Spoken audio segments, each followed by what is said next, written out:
Welcome to Chess Guy Teaches. Today I will explain the rules of chess for anyone that's completely new to the game or if you're just trying to refresh the rules before you start playing.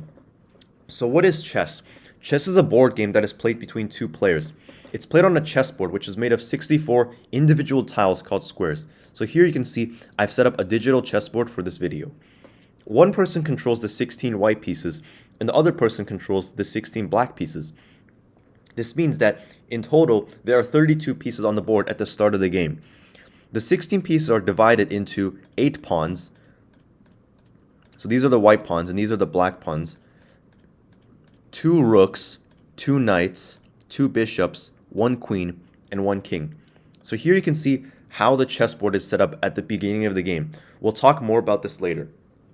Each player takes turns moving exactly one of their pieces from one square to another square, with the player controlling white going first. You may move a piece to a vacant square or a square that is occupied by one of your opponent's pieces. If you move your piece to a square that is occupied by one of your opponent's pieces, then your opponent's piece is removed from the game and your piece replaces it on that square. This move is called a capture because you are capturing your opponent's piece with your piece. You are not allowed to move a piece onto a square that is occupied by your own piece, and there will never be more than one piece on a single square. The essence of the game is to try to capture your opponent's king. And each of the 6 different pieces move in a different way from any other piece. So the first piece I'm going to talk about is the king. The king can move in exactly one square in any of the 8 adjacent directions.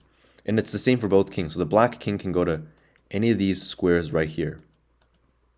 So the next piece I'm going to talk about is the queen. And just like the king, it can move in any of the 8 directions on the board. But unlike the king, it can move in any number of squares in those directions. So here, it can go 1 square, it can go 2 squares, it can go all the way to the end. It can go diagonally, but it can't go through other pieces. So here, we can capture this black queen, but we cannot move through it to any of these squares. And same thing with this diagonal, we cannot move through other pieces. And we also cannot move through our own piece. So we can see here, we cannot move here because that would require going through our own piece. The next piece we're going to talk about is the rook.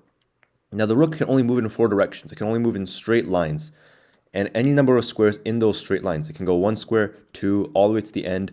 But just like the queen, it cannot go through other pieces. So we can capture this queen right here, but we cannot go through it to any of these squares behind it. So basically, the rook is just like the queen, except it cannot move diagonally. The bishop is the next piece we're going to talk about, and the bishop can only move diagonally, in any number of squares on the board. And just like the rook and the queen, it can capture diagonally, but cannot move through other pieces, whether they are of our opponents or of our own. So now we're going to talk about the knight. The knight moves in a very special way. The knight moves 2 squares in one direction, and then it turns, either turns left or right and moves 1 square in that direction. So and does that for all 4 directions. So these are the 8 squares that it can go to. And here we can see these are the 8 squares it can go to. It cannot go to this square because it's occupied by the same colored piece. And unlike the rook, queen, and bishop, the knight can also go through pieces to get to where it needs to go. So here we can see the knight can capture this queen, the knight can capture this queen, the knight can capture this knight, the knight can capture this bishop, or it can go to any of these 3 vacant squares. The last piece I'm going to talk about is the pawn, and I've saved it for last because it's the most complicated piece of the 6. The pawns can only go 1 square at a time. They can only go forward, so black's pawns can go this way. But if you've never moved the pawn, then it can go 2 squares on its first move, and forwards only. The pawns can only ever go forwards. But if you already moved a pawn, like this one, it was originally here, I moved it here, so now I can only move it 1 square at a time. And also, unlike the other pieces, pawns don't capture in the same way they move. Pawns capture by moving forward 1 square diagonally. So here, the pawn can capture either of these bishops. But if there was like a piece here, then the pawn cannot capture it. So black cannot capture this knight because it's right in front of the pawn. And black can also not push the pawn 2 squares because there's a knight blocking it. But it can push the pawn 1 square. So one more thing about pawns is that pawns also have 2 special moves. The first special move is that because pawns can only go forward, once they reach the back rank, they don't have any more moves because you can't go forward past this row. So once a pawn reaches the back rank, it can promote into any of the 4 other pieces.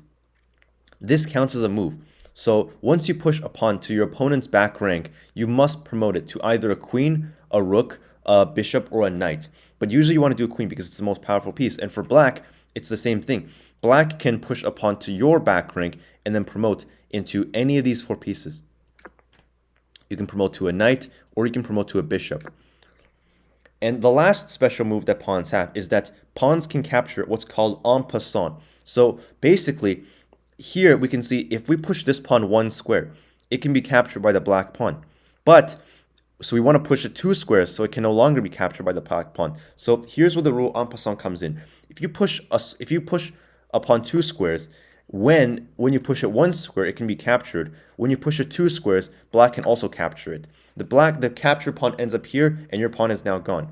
But the interesting thing about this rule is that black can only make this capture the immediate move after you've made this pawn push. So let's say here black moves the bishop, and now I move the queen. Black can no longer make this capture because black already waited. So black needs to make this capture right away.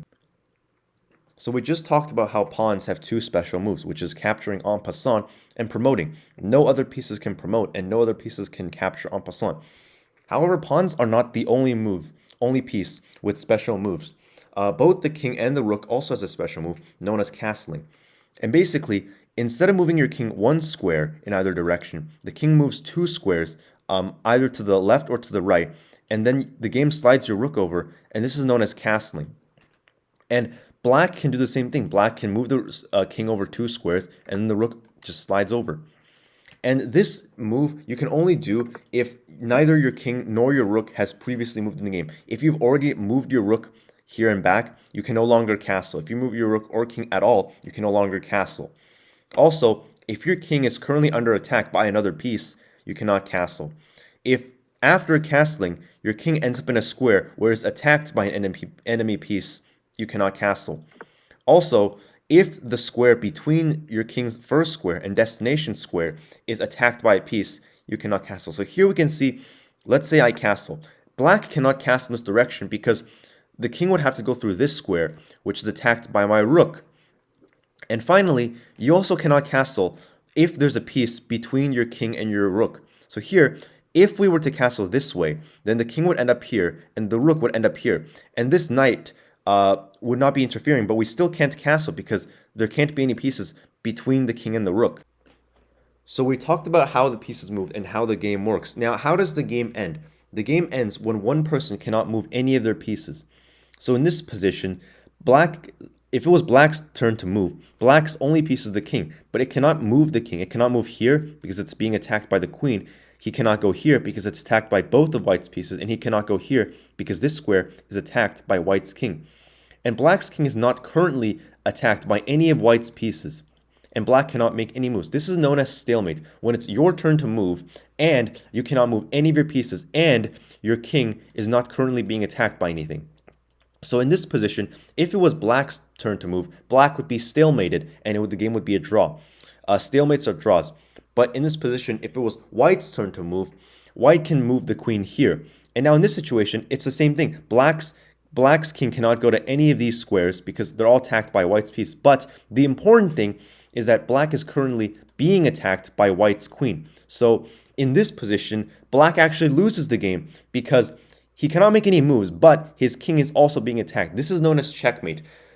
When it's your turn to move, you cannot make any legal moves with any of your pieces, and your king is currently being attacked. This is a checkmate, and if this happens to you, then you lose the game. So we talked about checkmate and stalemate. There are 4 other ways that the game can end. The first we're going to talk about is repetition. So here, let's say it was white to move. White can play queen here, and then black would move the king out of being attacked by the queen. And then white repeats the process by constantly attacking black's king. And the game would end in this situation because if the game doesn't end, then this process, the whites and black are both just going to shuffle pieces back and forth, and no progress is going to be made. So if a position comes up 3 times, it doesn't have to be consecutive, then one of the players, either player, can declare the game a draw. And also, if 50 moves occur from both players where there are no captures and no pawn moves, then again, either player can declare the game a draw. So if 50 moves happen from both white and black, so 100 moves total, and in those 100 moves, there are no pawn moves and there are also no captures, then at the end of that sequence, any player can declare a draw.